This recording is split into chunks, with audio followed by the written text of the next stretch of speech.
So great to have everyone. It's really fantastic to have so many people joining us this evening. We really weren't expecting this many people, so it's fantastic. Just to quickly do a bit of housekeeping. So hopefully at the bottom of your screen, you will see two different options. Number one, there is the chat. So if you have a comment or you just want to say hi, or you just have sort of a point to make, please use the chat. Everyone else should be able to see what you're doing. And we've got a few of our colleagues as well monitoring to sort of share any information that's relevant into the chat as well.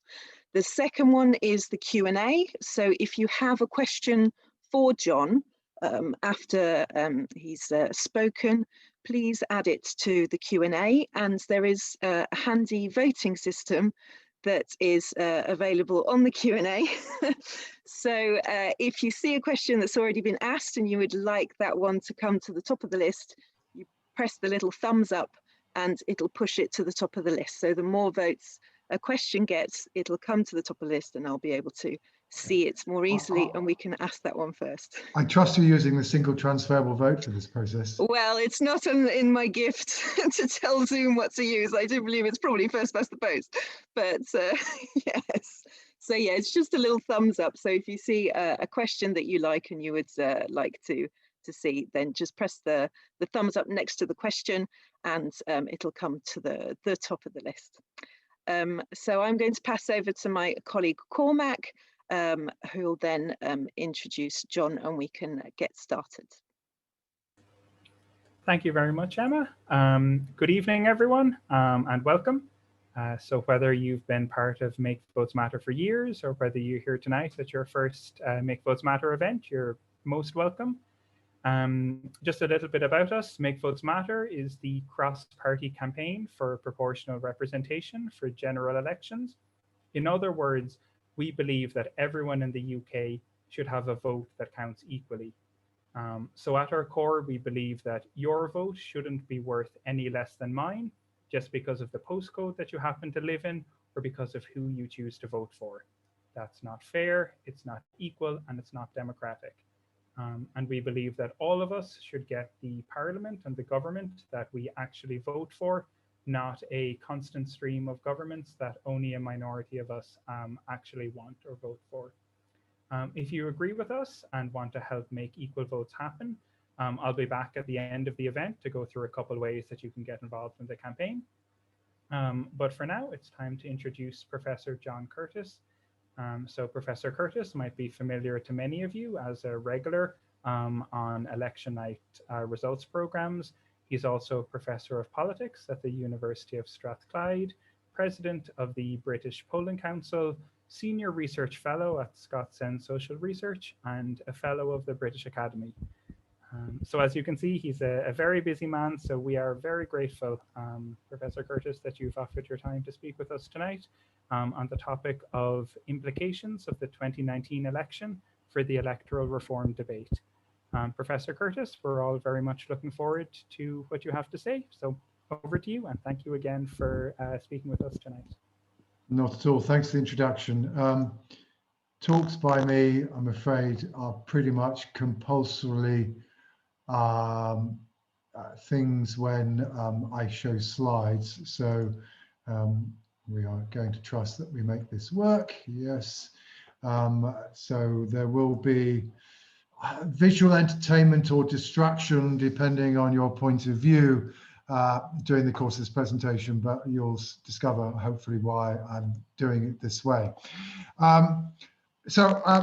When I was asked to talk, I was kind of thinking about what I could do, and what I'm going to do really is to bring together a couple of pieces of work I've done on the 2019 election, which is the most recent one, and to consider what the implications of what happened at that election for the arguments about electoral reform. I think one of the things for those of you who've not necessarily come across my pronouncements on the issue of electoral reform may not be aware, and you'll see this is very much the direction from which I'm coming this evening. I have long been interested in evaluating the extent to which the first past the post or single member plurality electoral system actually lives up to the billing that the advocates have created for it, and to evaluate its success or otherwise by those criteria, rather than necessarily by the criteria that you might use if indeed you felt that proportional representation was obviously the better way of running elections. So to that extent, at least, my take is perhaps somewhat different from the one that your campaign might do. But I think if you, even if you are interested in campaigning for proportional representation, I think you need to know something about the strengths and weaknesses of the argument of those on the other side of the argument. Just very briefly before I kind of get into the substance, just to remind you of what happened what now nearly 18 months ago. The Conservatives won an overall majority with just under 45% of the vote in Great Britain. And indeed, it was their most successful election result since 1987, at least in terms of seats. Labour, meanwhile, were back to their lowest levels of representation since the 1930s, even worse than 1983. Meanwhile, we continue to have pretty high representation for the SNP, who still continue to displace the Liberal Democrats as the third largest party in the House of Commons in terms of votes, in seats, but of course not by any stretch of imagination in terms of votes.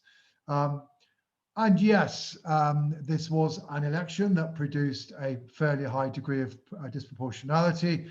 If you use our friend the Luce-Mohamby index, which is simply an indication of the extent to which there's a disjuncture between share of the vote and share of the seats, it's running at about 15. There have been higher numbers for previous elections, but it's still high enough. You will notice that actually the Labour Party, as is often the case for the opposition party, pretty much got its proportionate share. But the Conservatives clearly getting much more than their proportionate share. I noticed also, and this is one thing they're going to be constantly coming back to, notice how many of the smaller parties actually got more or less their proportionate share, and in the case of the SNP, much more so, even though we're talking about an electoral system that's meant to be tough on smaller parties. But we'll come back to that point. Now, one of the things, of course, that I think we have to bear in mind, and I think it's going to be relevant to the electoral reform debate in future, is of course that the first past the post system failed in 2017 to deliver what it's usually expected to deliver, which is an overall majority. Indeed, it also failed, of course, in 2010 and really succeeded narrowly in 2015. So we've had 3 elections in a row in which the system was not really working in the way in which its advocates have been arguing that it does and indeed should work. And that we did therefore have 2 years, and particularly in the second year of the 2017 to 19 Parliament, of a very substantial stalemate. And I think one can anticipate that in future debates about electoral reform, that period is going to be pointed to as an indication of why perhaps proportional representation and the hung parliaments that will inevitably follow from that are not necessarily a good idea, because the truth is the House of Commons proved unable to make a decision about Brexit. But of course, it was a rather unusual situation in that usually, frankly, if parliaments can't make decisions, you simply carry on with the status quo. The reason why Brexit was so difficult was that there wasn't a status quo to fall back on. The default option was crashing out without a deal. So therefore, the fact that the Parliament couldn't make a decision became even more pressing.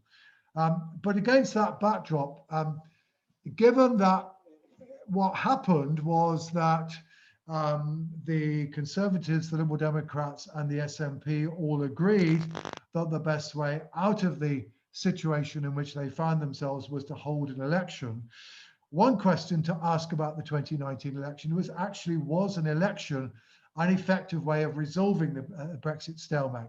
Because in effect, the election proved to be an alternative to holding a referendum. So that's one question to be asked, and particularly, was it an effective way, given that we were using the first past the post electoral system? But then secondly, clearly, this is going to be the second half of my talk, did the fact that the system did now produce the Conservatives a majority of 80 mean that first past the post has gone back to working in along the way that we've got used to for most of the post-war period? That is that it produces pretty safe overall majorities for the incumbent party. Is that something that we can expect to be repeated necessarily or not? Okay, so to just deal with the first and somewhat shorter part. If an election is going to act as a mechanism for resolving a binary issue, such as whether or not we were, and effectively the binary issue in 2019 was, do we leave the Open Union on the terms and conditions that had been negotiated by the Conservative government, and particularly as revised by Boris Johnson, or do we hold another referendum in which, for most of the pro-second referendum parties, it was pretty clear that they were hoping that would be a means by which the Brexit decision would be reversed. But if an election is going to work in that way, then voters actually need to vote on the issue that precipitated the election. But of course, voters typically in an election may vote on a whole variety of considerations. Parties put forward lots of different policies. People may also vote on the perceived competence of the parties, what they think of the leaders, etc.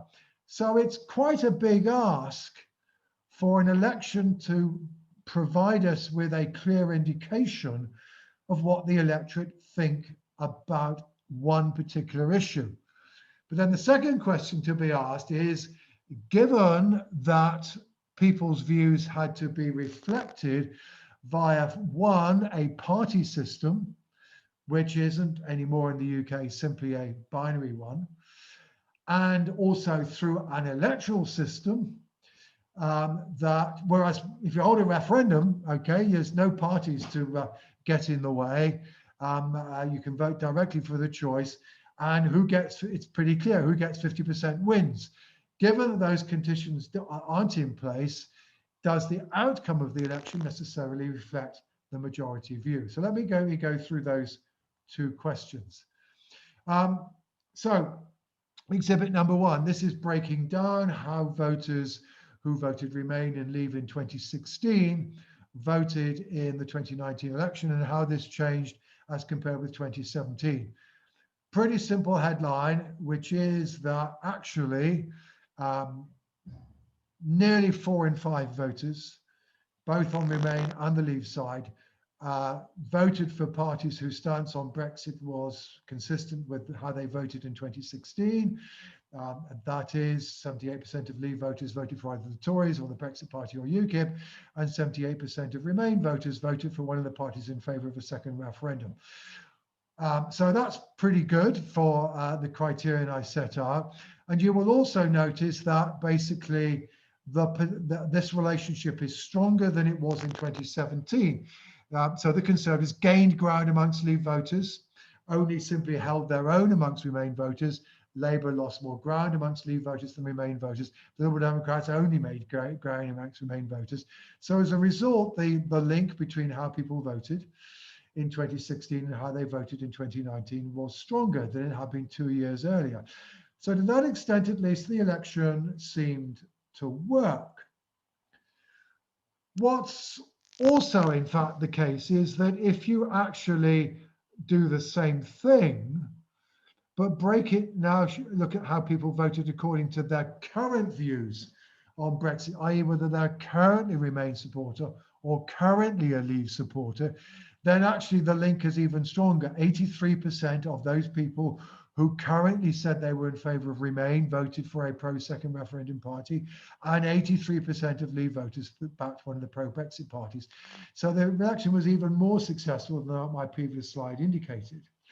That said, however, what is also the case, and you may remember some of this, is that in a sense it's quite remarkable that in the end the election was dominated by the Conservatives and the Labour Party, given that only a relative matter of 2 or 3 months out, the Brexit Party was still relatively popular and the Liberal Democrats were still competing heavily with the Labour Party for the Remain vote. But as you can see here, you can see how, by showing you how people voted in 2019 compared with the position just in the September of that year, how the Labour Party gained ground amongst Remain voters, but above all, the Conservatives gained ground amongst Leave voters. And of course, an absolutely crucial feature of the 2019 election is that while, yes, voters on the two sides of the argument were equally likely to vote for parties whose views on Brexit was consistent with their own. However, on the Leave side, virtually everybody voted for one party, i.e. the Conservatives, whereas the Remain vote was scattered and divided. And that was crucial to the outcome of the election, because if you add up the total number of votes that were cast for parties that were in favour of Brexit and the total number of parties that were in favour of a second referendum, and I've now shown you that actually, these two camps are pretty much dominated by voters of that disposition. There actually were more votes cast for parties in favour of a second referendum than there were in favour of parties in favour of Brexit. And this is pretty much what you would expect, given what the opinion polls have been saying for quite a while, which was that there was a narrow majority in favour of Remain rather than Leave. So we have this paradox. The election was remarkably successful in reflecting people's views about Brexit. It did that within the framework of a two-party system that looked as though it might be shaken quite seriously just a few months earlier. Managed to remain in place. In part, almost undoubtedly, the logic of first past the post kicked in squeezing on the smaller parties. However, despite, as it were, being successful at the level of the individual voter, the 2019 election arguably failed to reflect the majority view insofar as the outcome in terms of seats that is implied both by the polls and actually the ballot papers themselves. And therein, the way in which using a party system, which then whose success is reflected through an electoral system, arguably did not work in the way that we might think it should have done. And that, to my mind, makes me think that although I think for many of those of a liberal disposition, and using that word with a small l, and now feel that referendums are rather unfortunate mechanisms, do bear in mind that perhaps, if indeed we do have a genuine binary choice, that a referendum is certainly better than an election, and particularly an election held under first past the post, as a way of deciding such issues. Okay, but let me now just move on to the second issue. So what is the principal case for first past the post, and to what extent, how well does the general election of 2019 either confirm or raise questions about that case? So, I mean, the argument first past the post is very clear. It's basically that by providing majority governments, it facilitates a system of alternating single-party majority government. We do not need negotiations in smoke-free rooms of the kind that were held after the 2015 election in order to decide the colour of the government. The voters vote, whoever gets most votes wins, whoever gets most votes gets a majority, and therefore it is clear that the formation of the government is determined by the electorate. And it's also very easy to hold governments accountable. We know who was in office, we know what mistakes were made, and if we don't like what they've done, we can turf them out by voting for the other side. How is this achieved? It's achieved by two crucial characteristics. It is that exaggeration of the lead of the largest party over the second party, the fact that basically whoever comes first does well out of the system, an aspect that advocates of proportional representation dislike, but is actually central to the arguments in favor of first past the post. It's achieved by doing that. And secondly, it's achieved by discriminating against third parties. People are discouraged from voting for them. And if they do vote for them, they don't get much in the way of representation. Those are the two central pillars of the first past the post case. So let's look. First thing we can do is to look at the what happened in 2019 and as compared with other elections. And again, as compared, as I've already said, with 2010, 2015, 2017, this does look like a return to normality, albeit not as big as some other parliamentary majorities. But now take a different look. I'm now showing you some of the results of elections since 1979. According to the size of the lead in votes of the first party over the second party. And you can see that 2019 comes in the middle of this group. It's a lead of about 12 points. So it's actually, 1987, very, very similar, not quite as big as 1997, but not far short of Blair's landslide. It's more than 2001, Blair's second success, and an awful lot more than Blair's third success in 2005. And then you look at it like that, you look at the majority of 80 and you go, well, actually, why wasn't it bigger? It's smaller than in 1987, even though the Conservative lead is pretty much the same. It's much smaller than Blair's second success in 2001. And it is even, it's not that much bigger than Tony Blair's third success in 2005, even though Blair's lead in terms of votes was actually very narrow. So that's our first clue, that perhaps things are not necessarily back to what we've come to think of as normal. So to try to understand what's going on, we need to look at, well, how is it that first past the post was meant to deliver the so-called winner's bonus, the first party doing much better than the second party? It's all been very, very dependent, and it's dependent in any society where you use first past the post, on the geography of party support.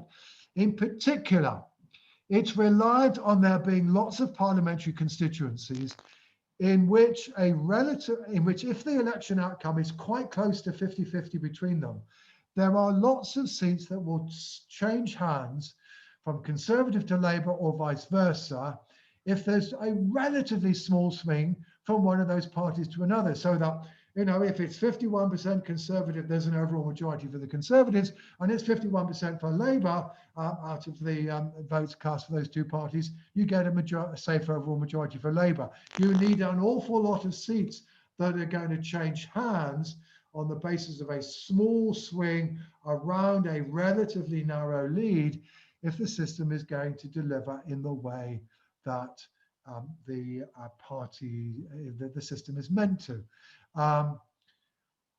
So that's the crucial feature that the system needs to have. So what's been going on? Well, the truth is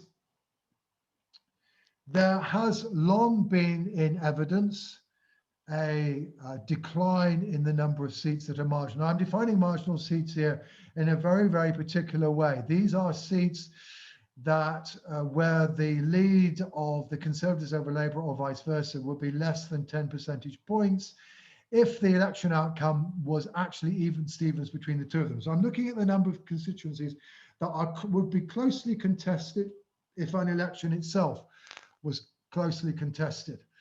One of the features of politics in the 1970s through to the 1980s was the number of marginal seats fell quite rapidly.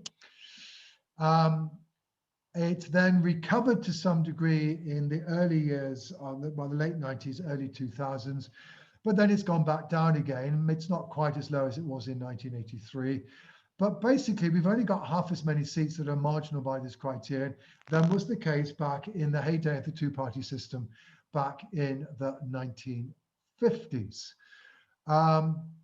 Why is this the case? Well, essentially, it's because from the 1950s through to the late 1990s, Britain became geographically much more polarized. You know, that picture whereby the Labour Party does relatively well in the north of England and the Midlands, the Conservatives relatively better further south, is a relatively new picture. It wasn't there in the immediate post-war period, but the north of England and Scotland kept on increasingly moving towards Labour. That's what the minus sign means.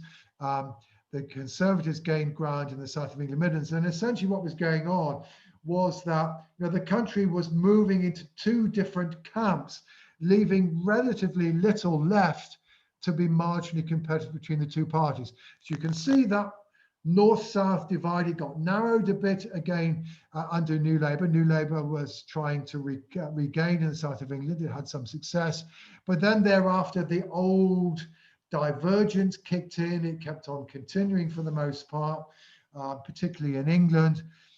But more recently, of course, because this is what the Red Wall is all about, the Conservatives suddenly started doing relatively well in the north of England and actually losing ground in the south of England. So you might therefore be asking, well, why therefore has the number of marginal seats not gone markedly up? Now, let me just go back here a moment. Notice that actually the low point in the number of marginal seats was in 2015.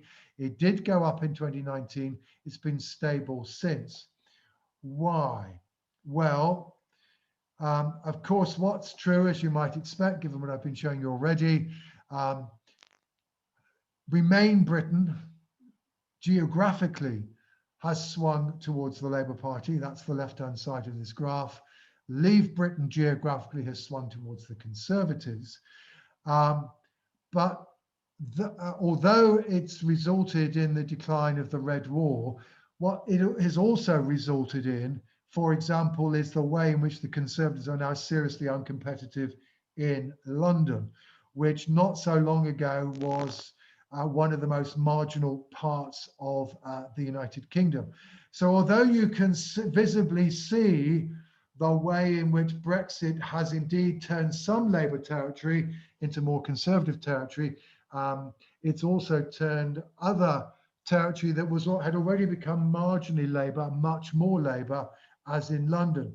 So actually what happens across these two elections is that between 2015 and 2017, the fact that Leave Britain was moving towards the Tories and Remain Britain was moving towards Labour, relatively speaking, meant that indeed the Tories were losing ground in Tory seats. That's what the down blue column means on the left-hand side. And Labour was gaining a little bit of ground in seats that they were trying to defend. But that actually between 2017 and 2019, although there's a big Brexit divide, the impact of the Brexit divide doesn't make Tory seats more Tory across the piece, or Labour seats more Conservative and Labour seats more Tory. It doesn't do anything to increase the number of marginal seats. So although the headlines suggest it's a case of the Tories marching into Labour areas, but actually also elsewhere in Remain Britain, Labour was strengthening its territory, e.g. in London, which in an area had already become relatively Labour, and equally, you know, large chunks of Leave Britain are already relatively Conservative. So actually the election doesn't result in the increase in the number of marginal seats. So to cut a long story short, the north-south divide, albeit with interruptions, results in the electoral geography of Britain being polarized. And although the story has got more complicated since, the geography of Brexit has not actually it's changed the distribution of some of the seats, but the total number of marginal seats, on my definition, has not gone markedly back up. And therefore we have an electoral system which is still relatively short of marginal seats. And I'll show you the implications of that in a moment. Second bit of the system is meant to be that the system is meant to be unkind to third parties. However, this is only true if a third party's vote is geographically evenly spread. If it's geographically concentrated, it may well be competitive in some seats. Its vote therefore may not be tactically squeezed, and it may well be able to turn votes into seats.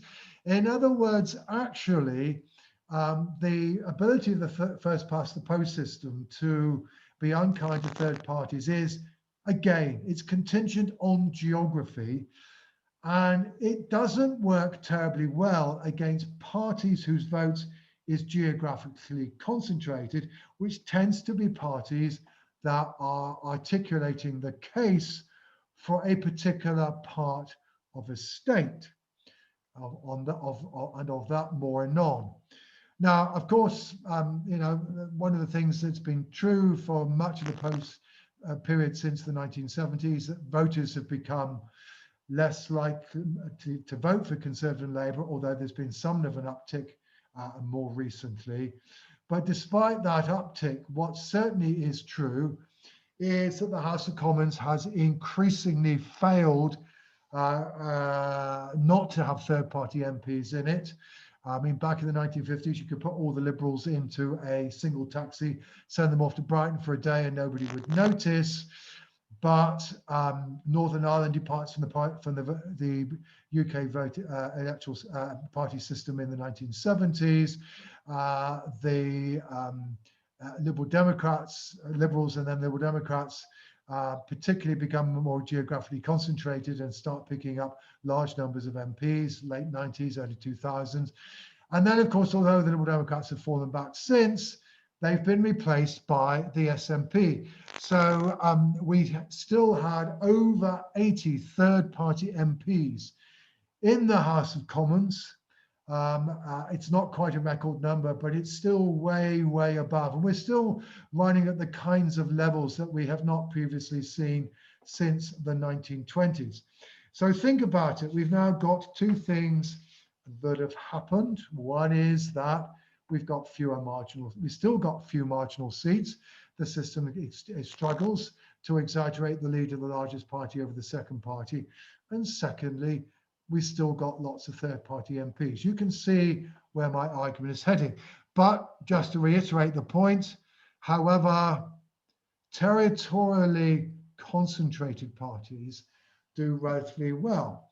And so again, insofar as, territorially concentrated parties like Sinn Féin and SNP and Plaid Cymru do well out of first past the post, but they are parties which wish to dismantle the integrity of the UK state as currently constituted. You can also see how the first past the post system actually potentially strengthens parties that wish to challenge the integrity of the UK state as compared with parties that are not doing that, such as the Liberal Democrats and the Greens. So that raises another question about the debate. Now, other thing which we just need to cover quickly is, of course, the first past the post system, however, is not necessarily evenly handed between Conservative and Labour. It might advantage one more than the other, and that's what I mean by a bias here. I don't mean the bias that we talk about where the system is not like proportional representation. A lot of the talk about unfairness is that the Tory vote constituencies have more voters in them than Labour constituencies, although that I think is going to be a dying debate given current demographic trends. But anyway, but also there's another aspect which is less widely appreciated, which is that if a party can win lots of constituencies by small majorities and avoid winning many by big majorities, the system can end up being biased in its favour. So why is it, given that that we don't have that many marginal seats, so that aspect of the system is not working to towards there being a large overall majority. The system is not keeping out third parties, so that's not helping the system. Why are the Tories at least able to get a reasonable overall majority? Well, the answer is that in 2019, the system worked to the Conservatives' advantage, despite the fact that the average electorate in Conservative seats is smaller, although the gap is not what it was, because when the Conservatives start picking up red wall seats, they're starting to pick up constituencies with relatively small electorates. But it's because their vote became much more efficiently distributed. And if you can see, the system is more biased towards the Conservatives than it has been since the 1950s. And that, of course, is therefore not the way in which the system is meant to operate. So what does all of this mean? Well, this is, in a sense, the essential chart of the evening. So if you didn't follow any of the rest of it, this is the bit to follow. This is showing you, given the current electoral boundaries, how given the current electoral geography of all the parties, how the system would play out under various scenarios. Scenario number one is showing you how much the ground the Conservatives have to lose before they would lose their overall majority. Well, that's not a great deal. Basically, it's a 3.5% swing. So the Tory lead falls to between, 4 and 5 points. Then the Tory majority falls. So already anything less than a Tory majority of less than 4 or 5 points, we're potentially heading for a hung parliament. But then notice, if the two parties get the same share of the vote, the Tories would still have more seats. Labour actually needs to be more than 2 points ahead to get more seats than the Conservatives. And then, crucially and staggeringly, the Labour Party needs to be even further ahead than the Conservatives were in 2019 before they themselves have chances of getting an overall majority. That's how much, particularly the loss of Scotland, is damaging Labour.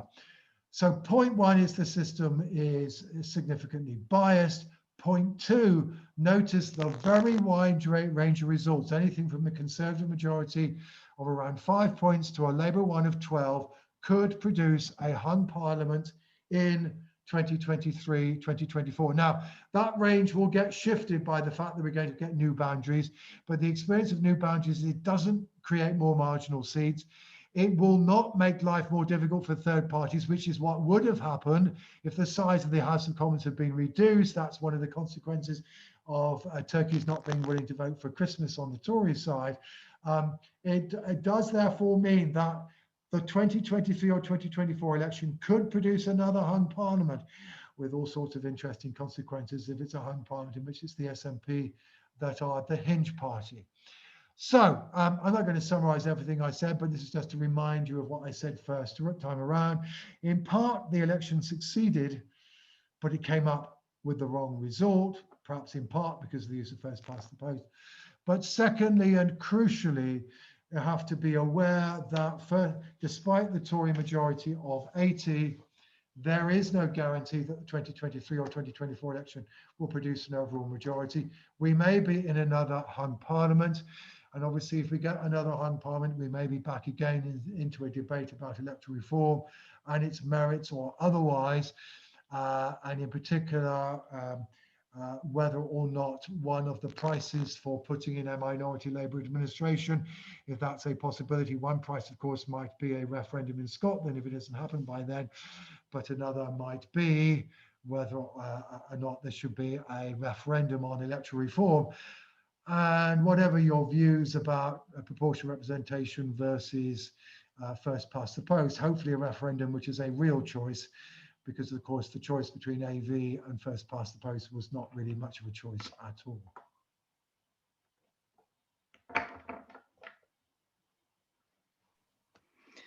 Brilliant. Thank you very much, Professor Curtice. That was a really, really interesting presentation.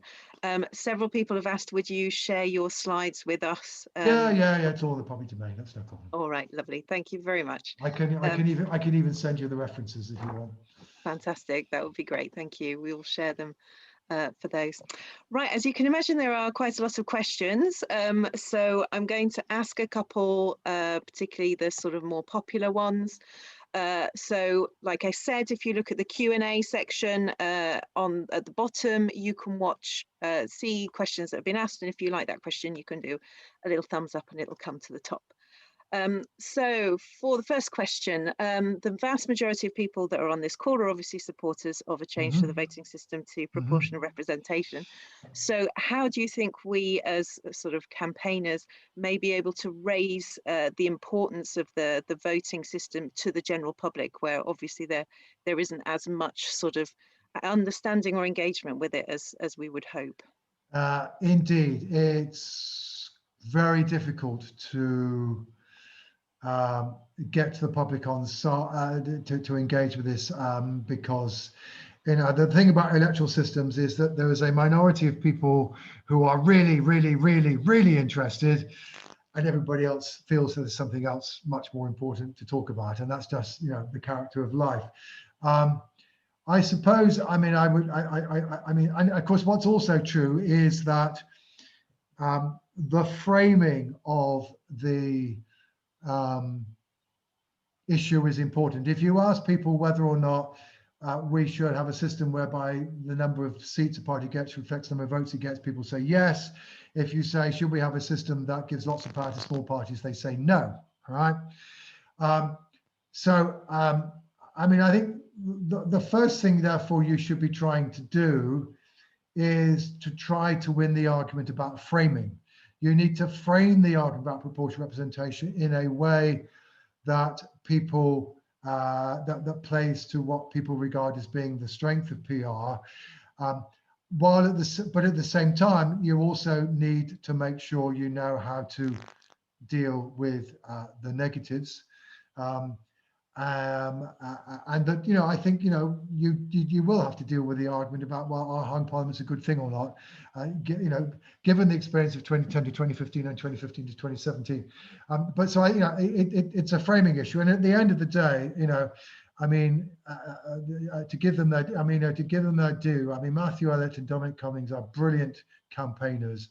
They played the same trick more than once. They very, very successfully framed the issue in 2011 in a way that played to their advantage. So you've got to find the hot button way, and and at the end of the day, they brilliantly made the connection between A, wasting money, and B, babies in baby care, intensive baby care units. You've got to think of an equivalent framing for the point one.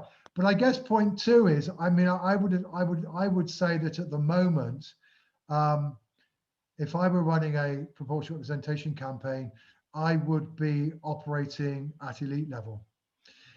That is that I think we are back in pretty much the same position that we were in the late 80s, early 90s, whereby the crucial thing is the view of the trade union movement and the view of the Labour Party. The Labour Party, by the beginning of the 1990s, had begun to reach the point where, you know what, we might never win under this system again. So maybe we do actually need to think about proportional representation. There were people campaigning within the Labour Party, very active in Labour conferences,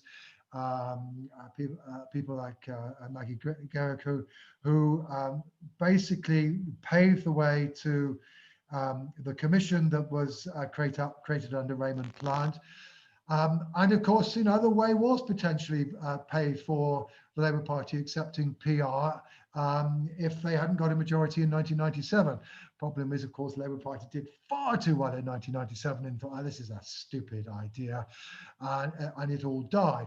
But I've always taken the view that proportional representation was only ever going to happen if through a hung parliament in which one of the parties has already been softened up, right, as Labour was in the 80s and 90s, and where then basically whatever are the parties involved basically say, it's at least a referendum on PR or nothing, right?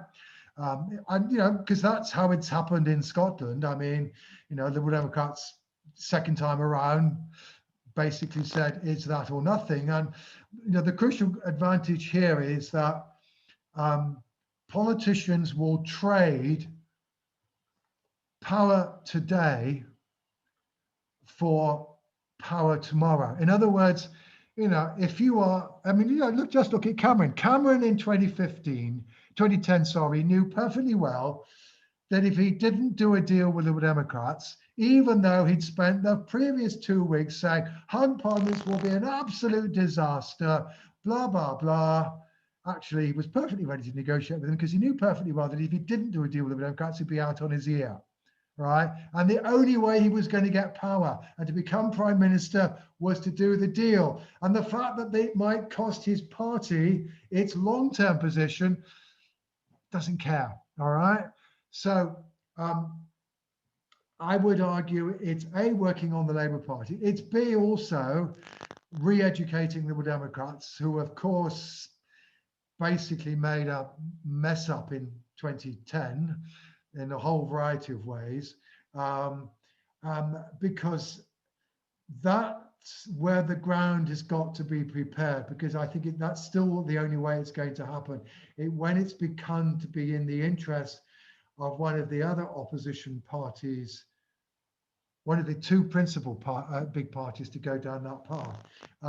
So I think it's that together, more broadly along the way of framing the argument in a way that appeals to the public. But I guess what is also true, I would say this, wouldn't I? I think one of the failures of the AV campaign was actually not to challenge the premises that the first past the post campaign was using, right? I think you do. The fact that you do have to challenge the premise that first past the post works. You've got to persuade people not just that proportional representation might be a nice thing, but that actually first past the post is a rotten system. Now, from that, by the way, there's then an interesting debate. It's perfectly possible to have deliberately disproportional electoral systems, but they're deliberately disproportional systems that are systematic. The real criticism of first past the post is that there is no systematic relationship between votes and seats, right? That's its fundamental weakness. It's dependent on electoral geography. And I think, pointing out that the system doesn't work, pointing out it's not guaranteed to work in future in the way that you think, and that this therefore is a rotten. So I think you've got to be much more willing to criticize the system. You've tended to criticize the system for producing unfair majorities, right? I think the much more subtle criticism is it actually can't be guaranteed to produce unfair majorities, because that's what it's meant to do. You can't rely on it to do so. You still can end up with hung parliaments, but it's hung parliaments in which actually you can give people like the SNP and the DUP leverage in a way that will be much less likely under proportional representation. Agree. Brilliant. Thank you very much, John. Next, in your opinion, what is the fairest electoral system to improve both representation and participation? Well, look, the answer to that, at the end of the day, there's a philosophical argument here, okay? Do you believe that democracy should be a majoritarian system, or should it be a representative system? Is your principal concern to create a system whereby voters can choose between alternative governments, or do you think it's more important to create a legislature which is broadly reflective of the mood of the electorate, and then we rely on negotiations within the legislature to produce an executive? Okay, those are two fundamental different conceptions of democracy. Now, if you are in favor of the latter, then you're almost undoubtedly going to be in favor of some system of proportional representation, although of course we can then have wonderful anorak arguments about what that system of proportional representation should be. If on the other hand you are a believer in a majoritarian system, then my view is that you should be in favour of a deliberately disproportional system. And one of my favourite moments is, when we do get a chance to talk about this, is to point out to Conservative MPs that places like Italy and Greece have deliberately disproportional electoral systems. But that what is true, and here again, I mean, this is one of the central areas where you need to do work on. Of course, one of the things that's still heavily true of British political culture is this belief in the importance of the single member constituency, right? That everybody should have their own MP. But actually, if you want, even whether you believe in the majoritarian system or the proportional system, actually you cannot deliver an electoral system that comes up with a systematic relationship between seats and votes, whether that fairness is a majoritarian conception or that fairness is a proportional one, unless you are willing to have multi-member constituencies. Multi-member constituencies are the enemy of fairness under either conception, okay? So teasing people away, and that for you is, I think, a crucial argument, is persuading people that multi-member representation can be effective, is something on which your campaign certainly needs to do an awful lot of work. Thanks. Given New Zealand did successfully change from first past the post to PR, what useful lessons might we learn from their experience? Oh, it's a while since I remember all of this, but I mean, essentially it was, somebody being persuaded to make a promise in an election campaign. In the brief, it was to their electoral advantage, and then discovering that they have to deliver. I mean, this does happen to politicians occasionally. Happened to David Cameron. I mean, it comes back to my previous point, however. You need to be aware, it's only going to happen when it's thought, when it proves to be in the interests of the current, well, I mean, in the absence of, Liberal Democrats winning a general election, right? But in the absence of that, it's only going to happen at the moment if one of the other opposition, if the support of one of the other opposition parties for the system is softened, and they then think that it's in their interests to make a promise to hold a referendum. I mean, Gordon Brown kind of almost got there in 2010. And that's, and you can see how when defeat is staring you in the face, you begin to make these promises, all right? That's why I think, there is undoubtedly, I mean, once upon a time, there was quite a substantial element of the Conservative Party that was in favour of proportional representation, but days are over. And you can see now with the way in which Amanda Patel is now wanting to get off the supplementary vote on mayoral and PCC elections, even though actually somebody needs to tell you the history. Actually, the Tories legislated for the supplementary vote in PCC elections after the AV referendum. So the argument that we shouldn't be doing this because the people voted against transferable votes, actually she needs to get her history right. But anyway, it's pretty clear that at the moment the Conservatives, doggedly believe that first past the post is in their interest. So it's the Labour Party that you're most likely to succeed in working on, and I think that's where you have to work on. And I suspect, given where we're at, given the Labour Party's now lost, 4 elections in a row, they're potentially ripe for softening. Good, that is one of our key strands of our campaign. I'm going to go to Ben to see if there are any questions from Facebook that have come up that we might want to share. Hello. Yeah, we've had a few questions in from Facebook, and the one I'll ask first is, what do you think is the most realistic route to PR in the UK?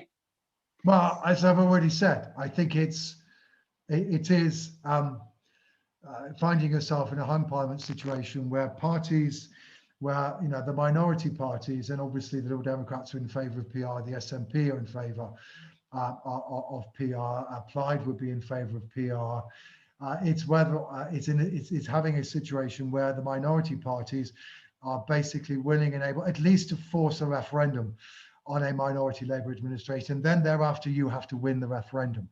But again, in doing that, I mean, I think you really want to also, I mean, the other lesson is you would need to commit that minority Labour administration to campaigning in favour, right? It's no good having both Tories and Labour campaigning against the existing system. So you would actually need to commit Labour to saying, yeah, in these circumstances, we will be saying to people that they should be in favour, because you need to bring the Labour vote with you. I think otherwise it becomes much more difficult. And still then, I think it will be a fair old challenge, and all the other things I talked about framing the argument effectively, about being much more effective at attacking the claims that are made by. I mean, to give you one example, the Make Vote, the Pro campaign did their best, but the moment when I knew they really didn't get it was when Ms. Ghost was faced with Nick Robinson was said, under the alternative vote, we first past the post, we run the horse race, and whoever comes first wins, all right. And then, however, with the alternative vote, actually, maybe the horse that came second wins. Why is that fair? And of course, the answer to the question should have been, the problem with first past the post is that there is no post. Whereas with AV, there is a post. But, this argument was not made, all right? That's just one of my examples of the way in which, so in other words, I think you've got to think much more about your ability to attack the case for first to the post on its own terms, as much as making the argument for PR. I think both those things are going to have to be in place, because what is true is that because those of a majoritarian viewpoint are sclerotically attached to the single member plurality system, you've got potentially an intellectual advantage, right? I think intellectually, those who want to have majoritarian politics are in the wrong place. They have hooked their belief to the wrong wagon. And you've got to be able to exploit that, right? As well as pursuing your own case, because potentially, at least, you've got a more coherent case, so long as, I think, the two obvious things you've really got to deal with, one is single member constituencies, the other is people saying that, aren't home parliaments a recipe for disaster? You will have to be able to deal with those arguments.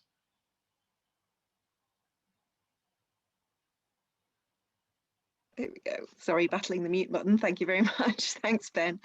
I think this is probably the last question, as it's now sort of 7:30, and we said it would be roughly an hour's event. Can we accurately predict PR seats on a first past the post voting intention, and what are the drawbacks of trying to do so? No, is a short answer. Though we should not exaggerate the extent to which, in practice, electoral systems do constrain voters from voting for who they want to. It does some, but it didn't stop 15% of people voting for the Greens in the 1989 European elections.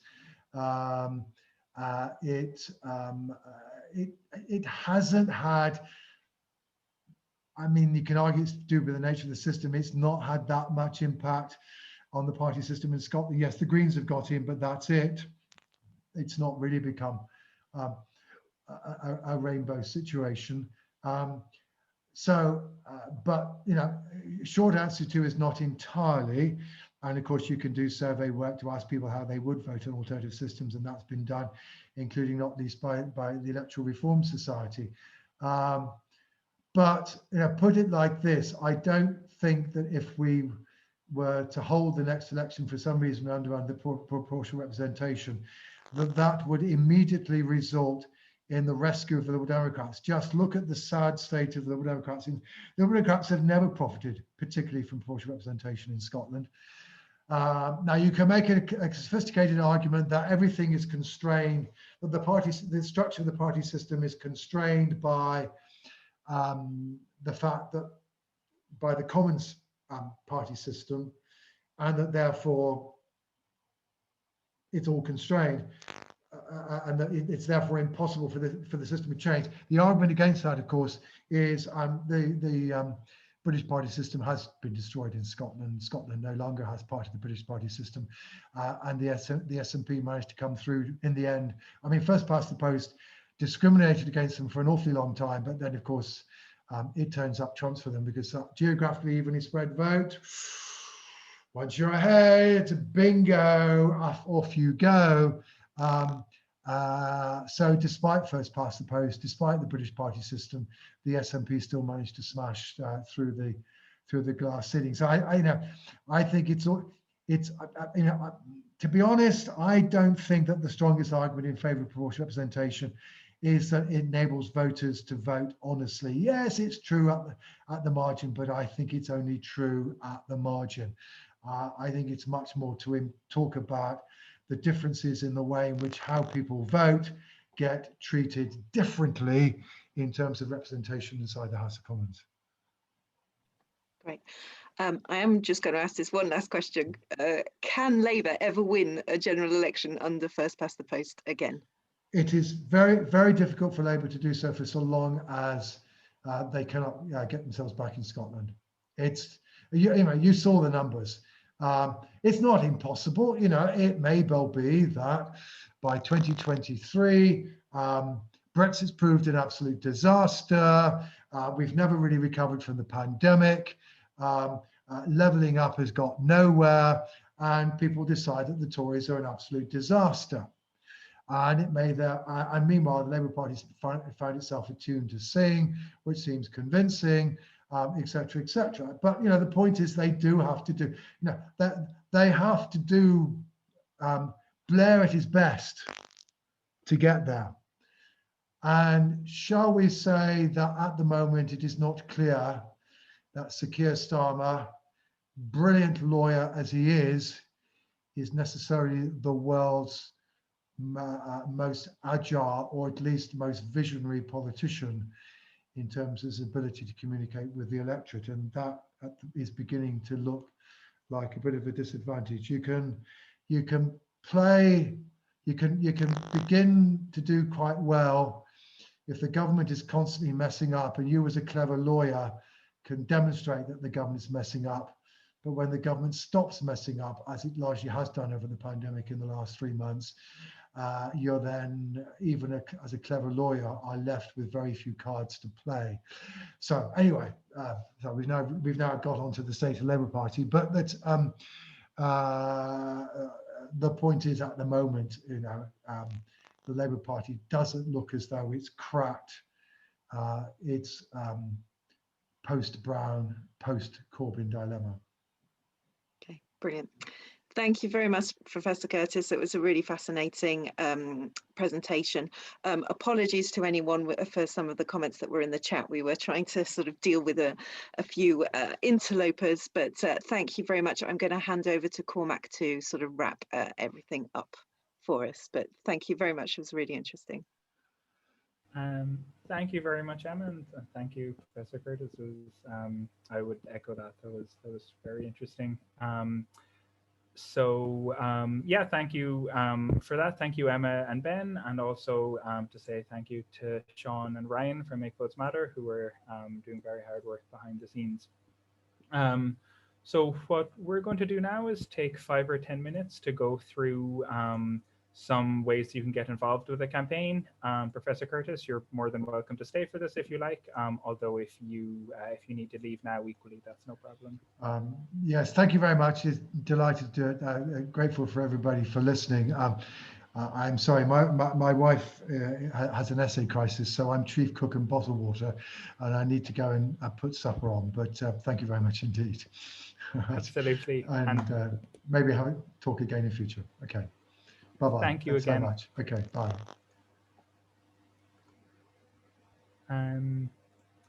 Yeah, thank you again to Professor Curtice. I'll just, if you are interested in being a part of Make Votes Matter, we're just going to go through 5 possible actions that you could take. Pick the one that feels right for you, or if you're really ambitious, you're very welcome to do all 5. I think somebody is about to pop in the links in the chat, although I know there were issues with the chat earlier. So firstly, sign and share the petition. It's the easiest one. We have a general petition on our website calling for proportional representation. You can sign it online, but in particular, if you can think of one other person who might be interested, please share it with them, talk to them about it, and see if they're interested in joining the movement too. That's how we'll grow. Secondly, come to the next event. So we run a variety of workshops and trainings. The next one is a training about how to speak with confidence about PR. We have a really great lineup of speakers. We've Owen Winter, who co-founded Make Votes Matter, Helen Belcher, who's an activist and was the Liberal Democrat candidate for Chippenham for the past few elections. We've Sandy Martin, who's a former MP and former Shadow Minister for Waste and Recycling, and currently the chair of the Labour campaign for electoral reform. And last but not least, we've Joseph O'Toole, who's a very talented activist and who some of you may be familiar with from Twitter. So all of that is on Tuesday, the 6th of April at 6 p.m. We'll get the sign-up link to you if we can get it working in the chat, but we'll also email you about all of these. So if you're subscribed to our mailing list, you'll get all of these. Third, you could join or set up a local group. So we have a number of Make Votes Matter local groups in different parts of the UK. You can see a map of them on our website. If there's a local group in your area, join it. There's contact details there in the map, so pop them an email. They'd be delighted to welcome you. If there isn't a local group in your area, set one up. Get in touch with us. We have a very experienced grassroots team here to support you. We'll send an email out to everyone in your area who's on our mailing list, and it is quite likely that there will be other people near you who will want to join. We've had quite a number of people do just that over the past few months, and we've had a number of new local groups set up. So take a look at the map. If there's a group in your area, send them an email. If there isn't a local group, get in touch with us and we'll provide all the support needed to get one going. Fourth of these 5 actions is write to your MP. So we have a map on our website where you can check your constituency. You can look up your MP and see where they stand on proportional representation, and you can send them an email or a tweet. No matter what their opinion is, it's good to contact them. Just remember to be civil and respectful. If they're supportive, it's great to email them and thank them for their support. But there's also a big share of MPs who are either undecided or haven't made any public statement at all, or unfortunately some MPs that are not too keen on PR. If your MP is in any of these categories, then please do look at the map, email them, tell them you're a constituent, and share your story with them of why you want equal votes. And if you can, arrange a meeting with them to share your concerns. Always, of course, remembering to be constructive and civil. We have had MPs who have moved from opposition towards support, and we want to make sure that MPs do feel welcome to do so. And whatever happens, we'll make sure that nobody can use the excuse of, oh, this is an issue nobody ever raises with me. No one cares about this. So contact your MP and make sure they know that you are their constituent and you care about equal votes. Finally, donations. Thank you so much to everyone here who chips in to Make Votes Matter to help keep the lights on. We're especially grateful to everyone who makes a regular donation every month. That's what allows us to organize events like this and make them accessible to everyone.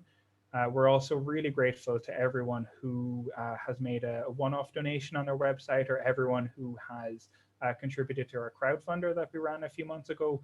You're all fantastic, and you make this whole campaign possible. Thank you so much. If you'd like to join all these wonderful people and make a donation, if you haven't done so, you can do so on makevotesmatter.org/donate. I know right now, probably more than ever before, there's a lot of us who are not in a position to donate right now, and that's absolutely okay. There's plenty other ways to get involved. But for those of us who are find ourselves in a position to chip in, if you're able to do so, it helps us organize all our actions, grow the campaign, put on events like this, and make them accessible to everyone. So makevotesmatter.org.uk/donate. So to recap, you could sign and share the petition, come to the next event, join or set up a local group, write to your MP, or donate. Now, there's also a final bonus action if you're a member of a political party or a trade union, which is about promoting PR within your party or your union. So every significant political party in Great Britain already backs proportional representation, except for the Conservative Party and the Labour Party. So we do have a lot of support, but in order to win, we're going to need one of these two largest parties. We do have some support within the Conservatives, but by far the more likely prospect is Labour. Now, those of us here tonight come from across the political spectrum with a wide variety of views, but no matter who you vote for, the chances of Parliament successfully enacting equal votes will be better if one of these two large parties decide to back PR. Make Votes Matter, we're working together with 10 other democracy and labour organisations as part of the Labour for a New Democracy Coalition. My colleague Caroline Osborne is going to say a little bit more about Labour for a New Democracy. So if you are, if you happen to be a member of the Labour Party or involved in an affiliated trade union, and trade unions are key, then Caroline can give a bit more information on something and ways to get involved in that side of the campaign.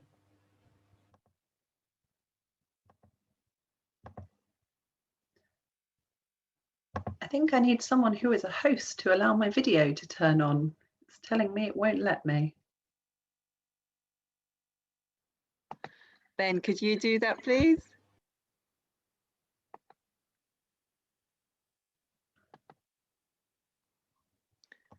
Sorry.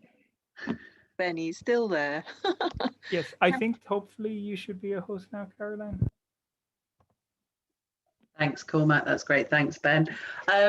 Yeah, absolutely brilliant talk from Professor John Curtice, and amazing that we've had 1,000 people on between here and the Facebook Live. I'm Caroline. I work for the Labour for a New Democracy part of the campaign. We obviously, as Cormac says, it's 11 organisations, and Make Votes Matter are one of those organisations. So I'm just going to chat to you a little bit about it. It's a project, it's a campaign. Someone's mentioned on the chat Unlock Democracy this evening. That's one of the other 11 organisations. So we are campaigning to get Labour to commit to proportional representation, and we're doing that by talking to CLPs, constituency Labour parties, talking to trade union groups. We can provide speakers for those events. Basically, if you are a Labour member, the best thing you can do is to sign up to Labour for a New Democracy. I shall pop that in the chat. I shall pop that in the chat. And if you sign up to hear a bit more about the campaign, we'll get in touch. If you are a Labour Party member, please talk to your CLP. If you haven't already passed a motion calling for PR, then please put one to your local Labour Party. And what we need is motions going to conference. We've had 205 CLPs have passed motions calling for PR already. So we're up to 30% of all CLPs. But we need motions to go to conference because it needs to be on the conference floor. So push your CLP to put forward a conference motion, sign up to what's in the link. We've also got a May roadshow coming up. So if you sign up, you'll hear a lot more about our roadshow events. And I'll just thank you again for joining us. It's been a really great evening. Thanks very much.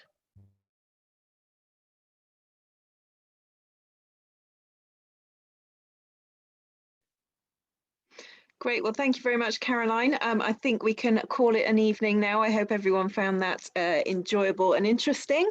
Thank you very much for joining us. As Cormac says, we have another event on the 6th of April. So it would be fab to see you there. Please visit our website, our social media accounts, and all the details will be on there. So have a lovely evening. We'll also be sharing this video on YouTube once it's ready in the next few days. But thanks very much for joining us, and we look forward to seeing you again.